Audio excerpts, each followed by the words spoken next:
It's been 5 years since the last time Syracuse men's basketball beat a top 10 team. Last time SU played UNC, it lost by over 30 points. No one thought another matchup between these rivals would be close. Yet tonight, the Orange proved everyone wrong and beat the number 7 Tar Heels 86-79 in the Dome. We'll break down this epic upset for the next 30 minutes right here. It's Orange Press Pass and it starts right now.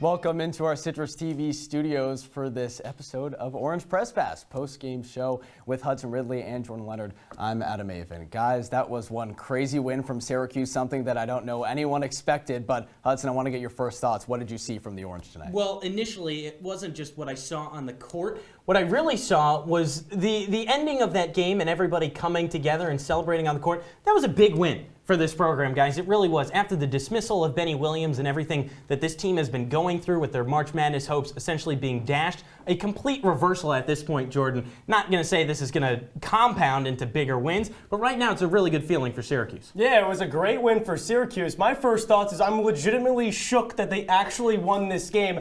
I was crazy surprised they were even tied at halftime. I didn't know they could put 40 minutes together like they just did. They scored the ball, they played enough defense, they beat a top 10 team. And one of the problems for Syracuse is they haven't gotten that big win yet this year. They finally got it done today. Well, if Syracuse played like that all season long, we'd be talking about this team in a much different light. We wouldn't be as surprised by this win, but we have to take a look at the highlights from tonight's game. It was just a crazy showing in the JMA Wireless Dome. Tip-off at 7 o'clock. UNC starts with the ball first, but it was really Syracuse right from the jump that had everything going. A lot of Chris Bell tonight. A lot of threes, making some shots right inside that three-point line, but really it was Judah Mintz who was doing it all. You see it right here, spreading the ball around, finds Malik Brown for the three.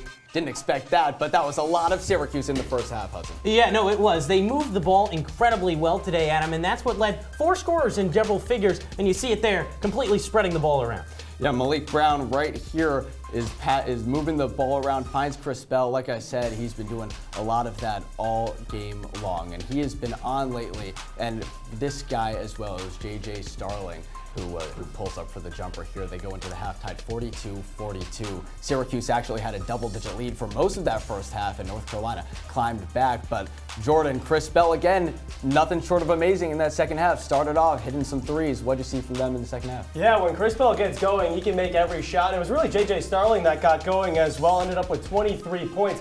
Syracuse was really passing the ball. It didn't necessarily lead to assists with only 11 on the day, but doing a good job of threading that needle against the North Carolina defense. Armando Baycott with the slam there, a little trouble here, but J.J. Starling banks it in from the logo. J.J. smiling, walking down the court. Didn't expect that one to drop in, but he has to walk away with a smile anyways. Judah pulls up here from the left wing for a jumper. Kept the ball rolling for Syracuse, extending the lead. North Carolina, though, they weren't going to go away without a fight. Armando Baycott finds R.J. Davis in the corner for the three to cut the lead to 76-72. But Fadir Copeland said, "I'm not letting this get too close." Gets the steal and secures the game for the Orange. And SU goes away 86-79 with a lot of fun at the end too. Storming the court, something Syracuse fans don't get to see often, guys, but this was one to remember for Syracuse fans that haven't seen a top 10 win in 5 years. If we look at that box score right there, Judah and JJ both 20 plus points. You don't see that often, but when JJ first came here, that is what we expected them to do. A top backcourt in the ACC. How'd the guards look tonight? Exactly. They look fantastic. This is the third time this season that both of them have scored 20 plus combined. When they really gel together, this team is capable of taking down some of the best. And Jordan, they really proved it tonight. Yeah, you looked at it. They did it both offensively and defensively. When this team scores the basketball, they play better defense. Anytime you score 86 points, if you lose the game, that'd be a travesty. So the fact that they got the win, they edged it out, they had to really fight the entire game, it was a great win for Syracuse. Armando Baycott 14-10, but a quiet one at that. Joining us now, it's none other than the man himself, our reporter Ethan Frank, live in the Dome. Ethan, for a while, it looked like SU's tournament hopes were down the drain, but this was a statement win that Coach Autry's crew needed. Was this the one that could turn things around? I don't know if this is the complete turning point. I mean, this is a team that has been going through a lot over the past 2 weeks. When you dismiss a player and then you have to deal with the emotional homecoming of a former player who played 4 seasons at Syracuse. I mean, this is a group that's been going through a lot, and Adrian Autry talked about that after the game. There still needs to be some more from Syracuse if they want to get to the NCAA tournament, but this is a really, really good start. This was the last chance for a win like this season, and to beat a top 10 team, as you mentioned, Adam, for the first time in over 5 years is really, really important and a start of something. Ethan, tonight Syracuse shot incredibly well, 65% from the floor, 47% from 3. They don't really hit those marks often against a really good UNC defense. I wanted to know from your perspective, was it really good offense by Syracuse, or was the defense just a little bit off for the Tar Heels? I think it's a little bit of both. It's hard to say it's one or the other. I mean, the UNC sports information director came into the press conference after Hubert Davis was done speaking and said this was the best a team has shot from the field against North Carolina since Pittsburgh in 2015. That's 9 years ago. I mean, this is an incredible shooting performance from Syracuse. They attacked North Carolina in so many different ways, and Hubert Davis said it. I mean, J.J. Starling and Judah Mintz were just hard to stop. They were winning off the dribble. They were coming off ball screens and down screens and doing a lot of different things to create lanes for themselves and then kick out to teammates or drop it down to Malik Brown. And with the rotation so short, the guys that did play had to score, and they did. It's credit to both sides, but I would say Syracuse's offense, they haven't shot like this all season. They probably won't shoot like this again all season, so credit to them. Ethan, Syracuse had some home cooking today on the home floor. It was probably the biggest home game left this season, the last ranked home game that was. What was the atmosphere like in the Dome today? And, what are your thoughts on the court storming after the game? Well, first of all, I was disappointed with how the student section looked really throughout the game. I mean, it was probably 25% full in the upper deck. The lower bowl was full. But, I mean, against Miami, against Clemson over the weekend, the upper deck, the student section was completely full, and they were filing into the football seats all the way over there. It was a little disappointing, but the crowd was loud. Don't get me wrong. This is a central New York crowd that wanted to see a win, and when this team was playing well, they got into it. They were getting after the officials all night long for some controversial calls. When RJ Davis is throwing those little chicken wings, the officials were hearing it from the crowd. And, with the court storming, I'm not a fan of the court storming. I hold Syracuse as a program in a very high regard. I know that level hasn't been there.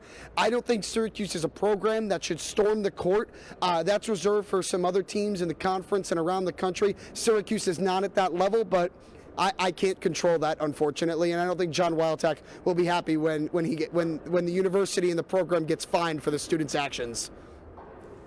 Ethan, I got to be honest with you. I love the court storming. It was awesome to see. Anyways, thanks again, Ethan, for your amazing insight. But just because Ethan's leaving doesn't mean you have to either. Hudson and Jordan explained Syracuse's 87-79 win over UNC. Stay with us after the break.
Welcome back into Orange Press Pass. We're not done talking Syracuse men's basketball just yet. Adam, Avin, Hudson, Ridley, and Jordan Leonard. Guys, we have a lot to break down, and I want to jump right into it. Let's talk about the offense first. Syracuse, they're 11-0 when they score more than 80 points. I think that shows just how competitive this team can be when they're shooting the ball efficiently. Hudson, I want to start with you. What did you see from Syracuse tonight on offense?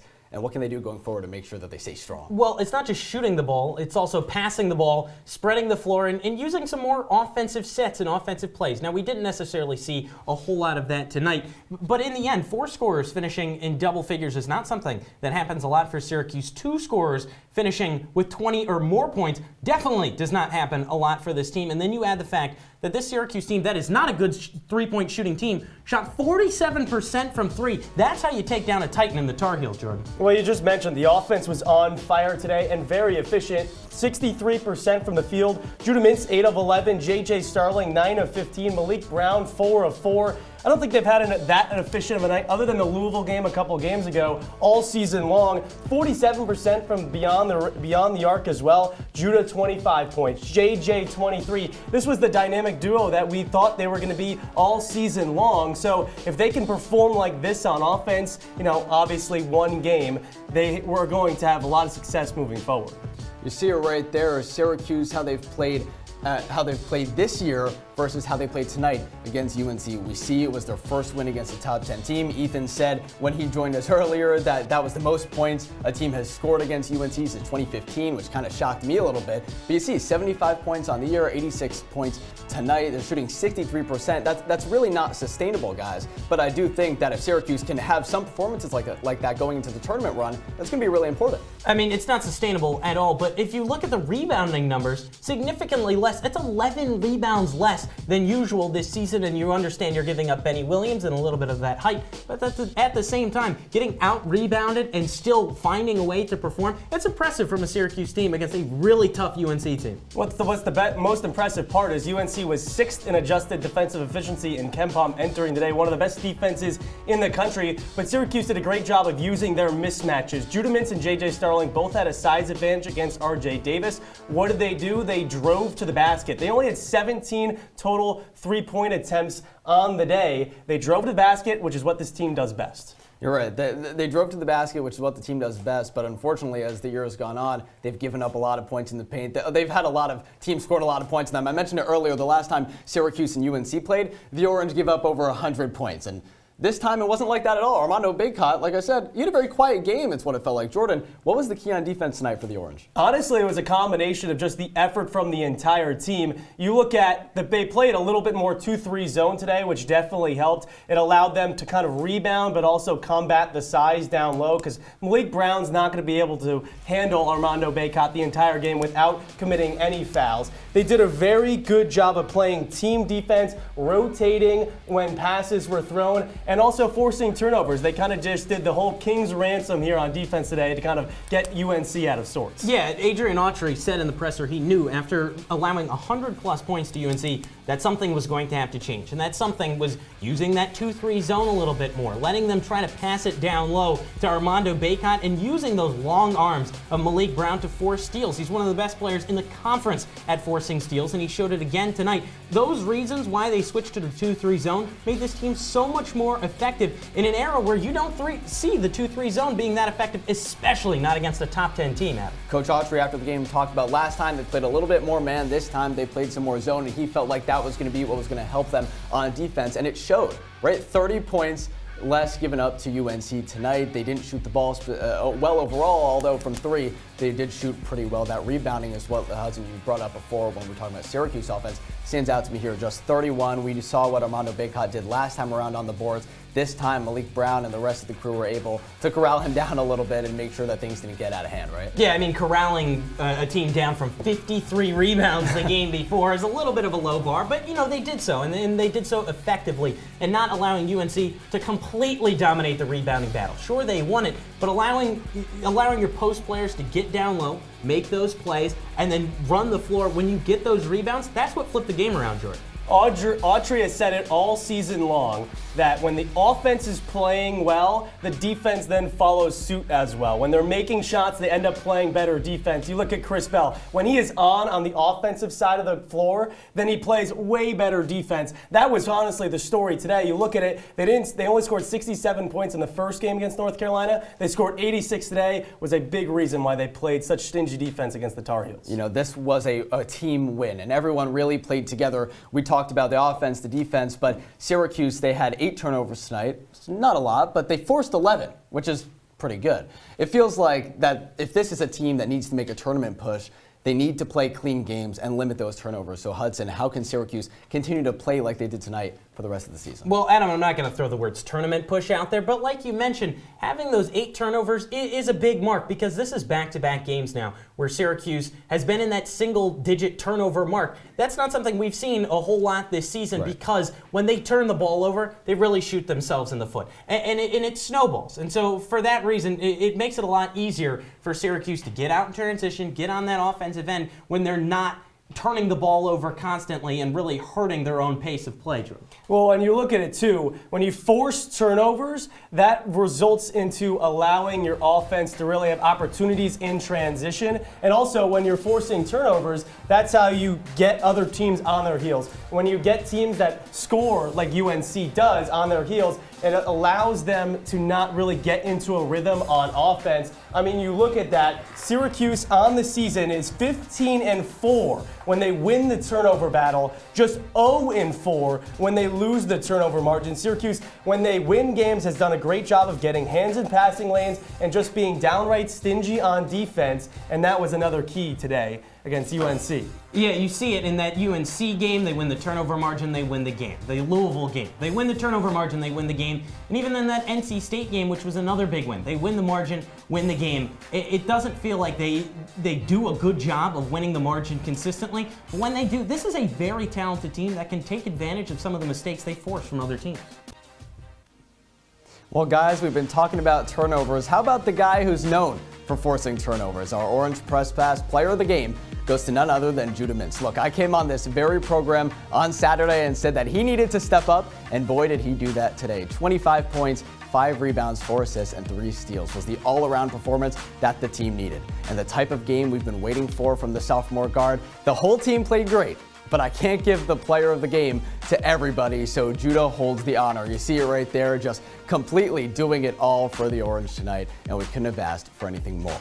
Coming up after the break, we bring back a fan favorite Valentine's Day game. Stay with us, you don't want to miss it.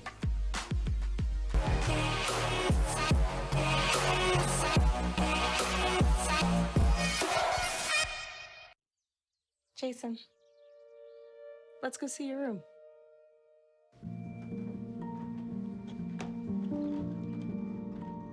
What do you think? We kept it a little spare, so you can decorate it how you like.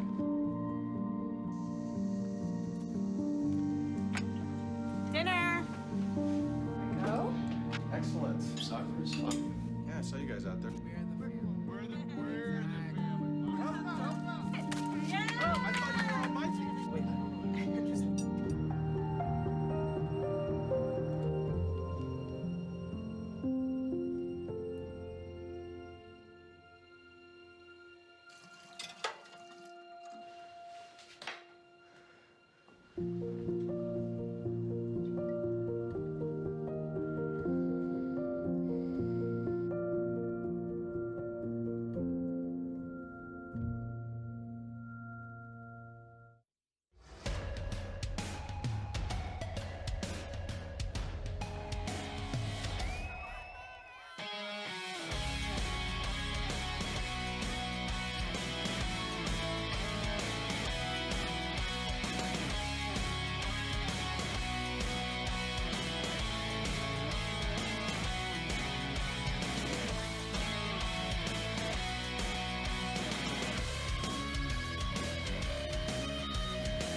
We're still here talking Syracuse's 7-point victory over number 7 North Carolina. Adam Avin here with Hudson, Ridley, and Jordan Leonard. Well, guys, I have a bit of a treat for you. Okay, obviously everyone loves the games that we have here on OPP, but there is one that comes around every Valentine's Day, which is tomorrow, that people go crazy for. Baller is back. Yes. Are we excited? All right. Well, if you're new to the show, it's just like Tinder. I'm going to bring up different profiles. You can swipe right, you can swipe left, up, down, whatever you want. But sound good to you guys? Oh, yeah. All right. Shout out our friend Trey Redfield, too. He loves this game. I mean, last year was a blast. But this time, it's your guys' turn. All right. So for this first one here, Hudson, I'm going to start with you. If Chris Bell popped up on your Baller app, what are you doing? You know, I'd look at him for a second because, you know, his play is a little bit intriguing and it's interesting. But, you know, Adam, at the end of the day, I want a guy who's going to hold me down, who's going to be consistent for me. That's not what Chris Bell is. He struggles with consistency. And for that reason, I really just cannot, I can't get with a guy who's going to show me that he's not going to be there for me all the time. He's not going to support me. There are times where he's not going to show up to things that really matter to me, like these basketball games. And for that reason, I'm going to have to swipe left. You've really thought about this, Jordan. I find it interesting how you're going to swipe left. I'm going to have to swipe right because Chris Bell is a very honest guy, and that's what I'm looking for in a relationship. When he's hitting shots and having good nights, he hits his shots. When he's not hitting shots, he doesn't have a good night. He's very honest with you. 8 times he's had 4 or more triples. 11 times he's had 2 or less three-pointers. So he lets you know how he's feeling, and that's the most important thing in a relationship, especially if I'm going to swipe right. And because he's that honest guy, I have to swipe right. I mean, honestly, I just can't really see it. If he's not going to hold you down all the time, Jordan, it doesn't matter. The good times may be good, but oh man, the bad times, you're going to want to leave immediately. He can be inconsistent, but at the end of the day, he's going to tell me how he's feeling, and communication is the biggest thing in a relationship. And if he's going to do that, I got to swipe right on him. Chris Bell, you see it there over the last 7 games. We talk about that inconsistency, guys. NC State 13, but then he follows that up with a 2-pointer at Boston College. I mean, with Chris Bell this year, he really does have that hot hand sometimes. That 30-point game against Louisville was awesome. But Hudson, I got to agree with you. I'm going to swipe left a little bit because it's that inconsistency, right? I don't feel supported. Exactly. You know, I need to know that player is going to be there for me. But let's move on to our next person here. How about Malik Brown, guys? Malik has been, we talk about inconsistency with Chris Bell, the epitome of consistency, right? He does it all. Adrian Autry talks his praises. Mark Brunell after the Clemson game last week loved Malik Brown and said, I tell my guys to be like Malik Brown. Jordan, are you swiping right or are you swiping left on Malik? You know, this is a big decision because Malik Brown is one of those glue guys that is always so good, and I have to swipe right because he's so hardworking. In his bio, you see dedication, hard work, leadership, team player. How could you not swipe right on a guy that does that? You can always count on him. He's always going to be there for you. He's going to think of you first, which, you know, you want to balance it out in a relationship a little bit, but when the other person's thinking of you a little bit more, you know, there's nothing wrong with that. So I have to swipe right on Malik Brown. Well, Jordan, I'm of the same mindset here. Malik Brown, too, can satisfy all my needs. He does it at every single angle, whether it's scoring, rebounding, passing, blocking, stealing. He can do it all. I don't think I've ever been more satisfied watching a basketball player than what Malik Brown can do in the last few weeks. And yeah, there are some letdowns. Those 2 points that he had against Wake Forest, which really let the team down, that hurt a little. But then he came in the press conference. He was one of the only few players to give sound. And you know what? He really told us what he was feeling. And like you said with Chris Bell, it's best to be honest. If you look at some of the point totals here, 11 against Louisville, 9 against Clemson, and 14 against UNC. That's steady Eddie. But look at the steal numbers. 5 steals against Louisville in a game where he went 5 by 5 for the first time in a million years. 5 by 5, and then 4 against Clemson and 2 against UNC. He's a well-rounded player, and sure, he's not a starting 5 in the ACC in terms of size, but boy, if you put him in the right role, he can shine, and I want him on my roster. He's got those great hands. All right, I want him on my roster too. That's why I'm swiping right on Malik Brown as well. I mean, dude is just an absolute beast. He has been all year and has had Syracuse fans kind of in a craze, right? We love what he's doing on the court. Speaking of the court, guys, Syracuse fans stormed it today after the 7-point win against UNC. Obviously, it was electric in the Dome. Ethan told us earlier.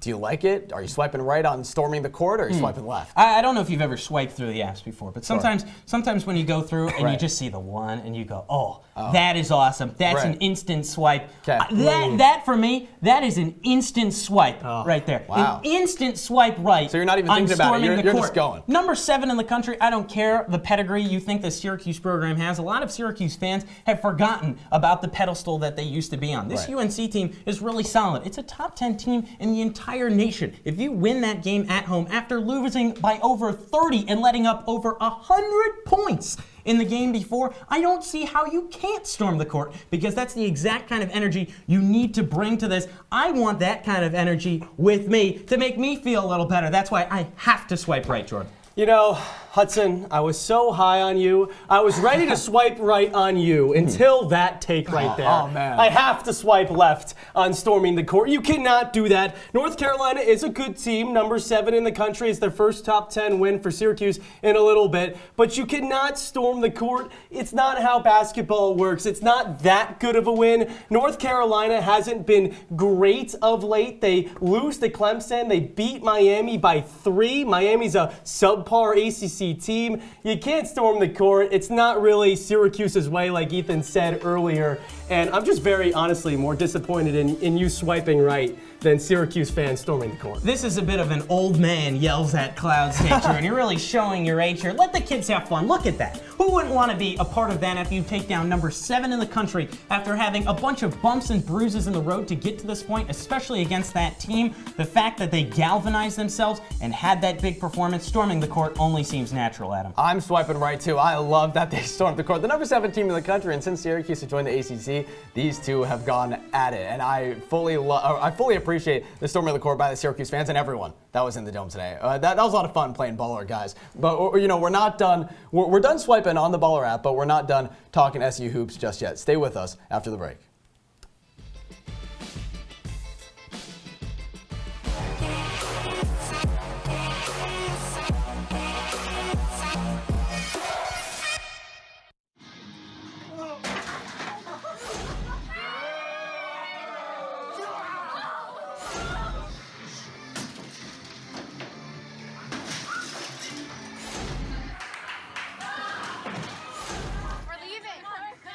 Most party fouls are pretty dumb. But if you decide to drink and drive underage, you could lose your license and your freedom. Underage drinking and driving. The ultimate party foul.